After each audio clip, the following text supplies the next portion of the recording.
Hi friends, welcome back to the Share Report. Thank you so much for returning, the faithful followers. Be sure to share this channel with others. If you're new here, thank you so much for being here. Be sure to hit that subscribe button, share this channel with others, get others involved and on board. This channel is definitely about educating ourselves, getting involved, being active citizens, knowing what we're up against, because it is imperative. I say this over and over again, for our future, for our health, for our finances, just for our livelihoods, everything, for us to know what we are up against, especially in this economic climate.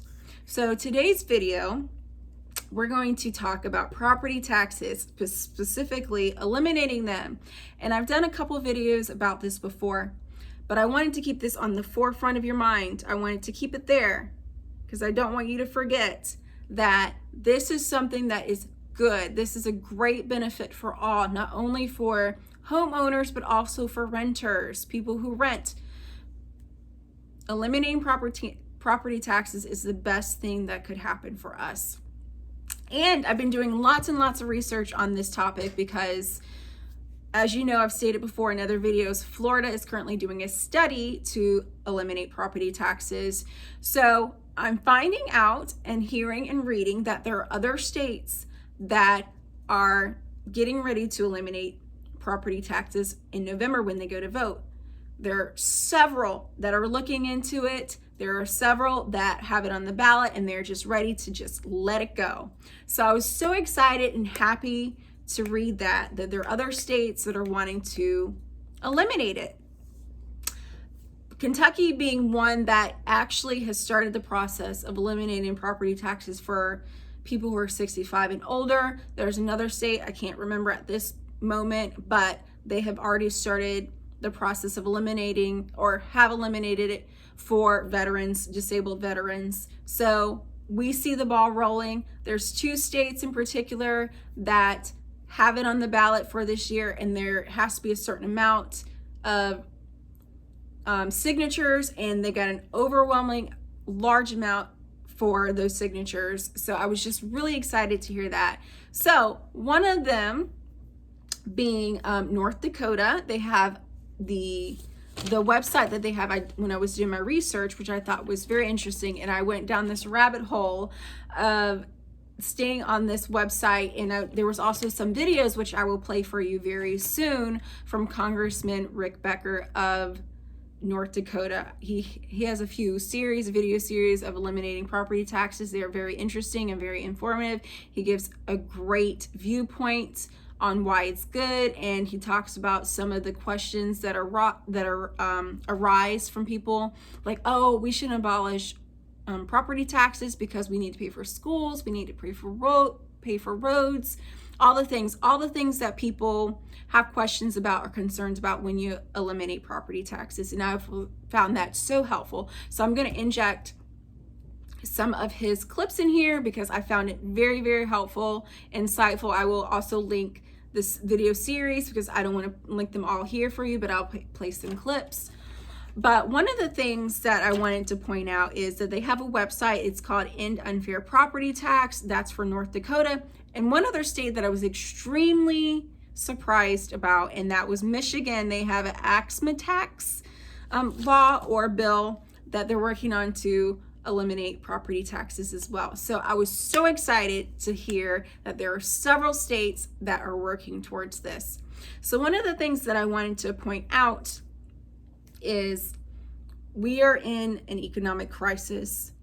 Jobs are being eliminated. People are being laid off left and right. Amazon laid off several people. There's also a lot of larger places that are laying off people. So the lie that you're being told in the media that jobs are being created, well, actually there's a lot of jobs that are being eliminated, and there's a lot of people who are unemployed, and it's actually getting worse. I was doing a little more research. There's a YouTube channel called Real Estate Mindset. I look at some of his videos, and he shared a report from the household employment data report, and I found some things that were very interesting, and this is what I want to share with you. So in 1 month, 438,000 full-time jobs were eliminated. Overall, as of now, there has been 2.1 million jobs, full-time jobs, that were lost. That is an insane amount of jobs. An insane amount of jobs that are lost. So within this time, also this report, the household employment data report, showed that 65,000 more households have taken on part-time jobs just to pay for their bills, take care of their kids, buy food, pay for their property taxes. So there have been more part-time jobs created, but also these people are working multiple jobs. Maybe some people are working full-time jobs with a part-time job on the side because things are so crazy. Inflation is crazy. There may be people who don't have a full-time job. They're maybe working 2 and 3 part-time jobs, or maybe people don't have a lot of time. They're only working 1 part-time job. So we're definitely in an economic crisis. Things are not looking good. The job report is not looking good. Inflation is through the roof. It's crazy. It's insane. So with that in mind, I want you to think about this. And you're probably thinking, what does this have to do with property taxes? Well, for people who may have lost their job, say that they're a homeowner and their house is paid off. So for them, they can live in their house, they own their home, and they don't have to worry about losing it in 3 years if they don't pay their property taxes. That is one thing that I want to drive home to you, because a lot of people don't know this. Even people who are much 3 times my age, twice my age, doesn't even know that within 3 years, if you don't pay your property taxes on your home, you lose your home. The home you worked so hard for, you lose it if you do not pay the government those property taxes. So I find it very interesting that there's people that don't know that, but I also find it very interesting that people are not doing their research and going to politicians and saying, hey, this is wrong. I worked really hard for my home, and if I don't pay my property taxes within 3 years, bam, my house is gone. I'm homeless. Even if I paid it off, no matter how much it costs, even if you paid it off like the 3 years ago, and the 3rd year you don't pay your property taxes, it's gone. Even if you paid it 20 years ago and you lost your job 3 years ago. So that's why I say it is so important that we be behind no property taxes. So I'm going to insert this little clip from Congressman Becker. He's in North Dakota. He is the founder of InPropertyTax.com, the unfair property taxes that are around the world. So I'm going to insert a clip here for you to look at. And like I said, I will also link all the other series in his YouTube channel, which I was happy I found. I subscribe to it so that I can keep up with it to see how things turn out for them. So I'm going to insert that clip and we'll be right back. Hey, this is Rick Becker with End Unfair Property Tax video series, part 1, Why the Property Tax. It comes down to this. Personal freedom and property are completely linked. They are intertwined, inseparable. Our forefounders knew this. They've spoken about it on many occasions. I've got a couple of quotes here for you. The first comes from George Washington. Freedom and property rights are inseparable. You cannot have one without the other. Another quote comes from Calvin Coolidge. Ultimately, property rights and personal rights are the same thing. So it comes down to this. Do you really own your property if government can come in and just take it away from you for not paying a tax over which you have effectively no control? And the answer is, I don't think so. I think you're basically renting it from the government. So this is inherently a problem. There's another component, and that is some certain features of the property tax, which I would say really border on being immoral. They certainly are problematic for people. The first is that there's really no transparency in how this is conducted. It's very confusing. They talk about mills and assessed value versus full and true value, and there's different political subdivisions. The value of your house largely determines how much property tax you're going to pay. The person who decides the value of your house is not anyone that you elected. You may not know. They may not even be from around the area. When they determine the value, effectively, what's happening is you're being taxed on unrealized gains. You have almost no recourse when you get that property tax bill. Very few people, unless they're well connected, can get that changed. You think about people in tough situations. Economy goes south, someone loses their job. Are they going to pay income tax? No, they've got no income. Are they going to pay sales tax? Only what they can afford, because they're only paying tax on the stuff that they can afford to buy. But property tax, whole different animal. 100% is due. It doesn't matter how much it is. It doesn't matter how much it just increased. You must pay the property tax or you will lose your house.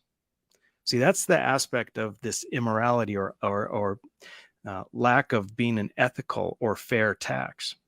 Think of someone on a fixed income, a senior, living in an area that's developing. The values of the property are skyrocketing. They didn't do anything to the property. They're just living in a house they paid for a decade or 2 or 3 ago. And now they can no longer afford the property tax because it's far exceeding anything that they had ever expected. So, okay, we are back. So, one of the things that I really love that he had said was with property taxes, there is no transparency at all.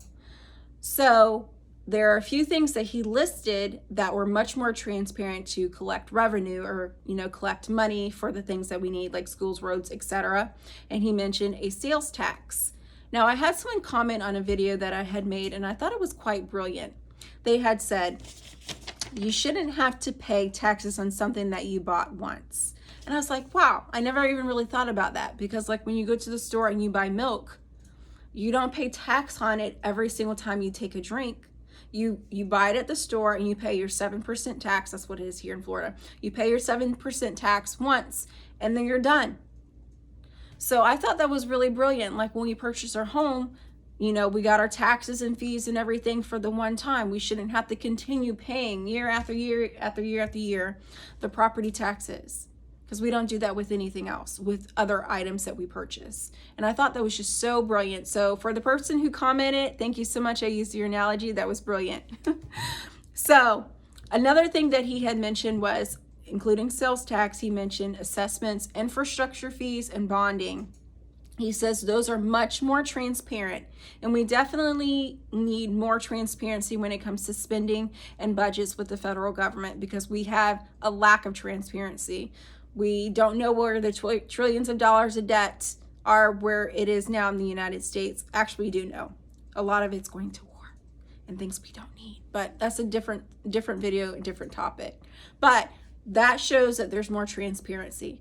So he goes on to proceed to talk a little bit about some of the worries people have when it comes to eliminating property taxes, and I thought they were really good. So I'm going to insert just a little bit of clipping in here. We'll come back and we'll wrap up this video. A significant measure for all of us in North Dakota. So here's another quote. This is from a city commissioner. We won't be able to fund any new schools because it will prevent us from bonding. So the way it works, when you want a new school, a city wants a new school, they put it up for a vote. And then that basically you're taking on debt and you're going to repay it commonly with property tax. It goes to a vote of the people. West Fargo just voted no.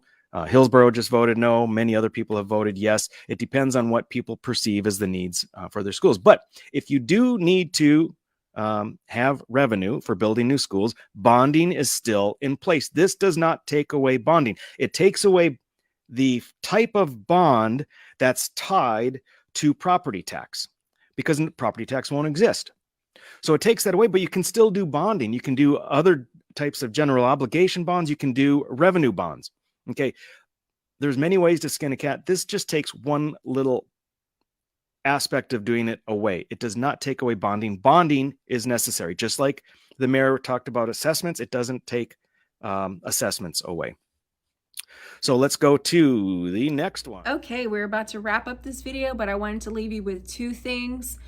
One of them being about the school situation. So this was brought to my attention by someone really smart. She shared her pearls of wisdom and did her research.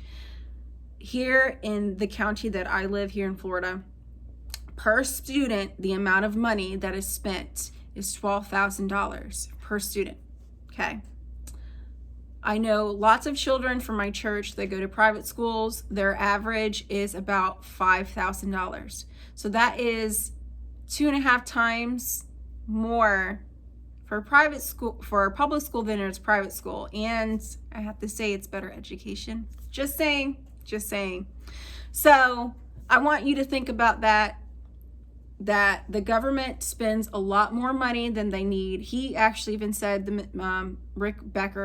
Becker had said that the government spends more than they need, even in his state. He broke down how much his county needed versus how much was spent.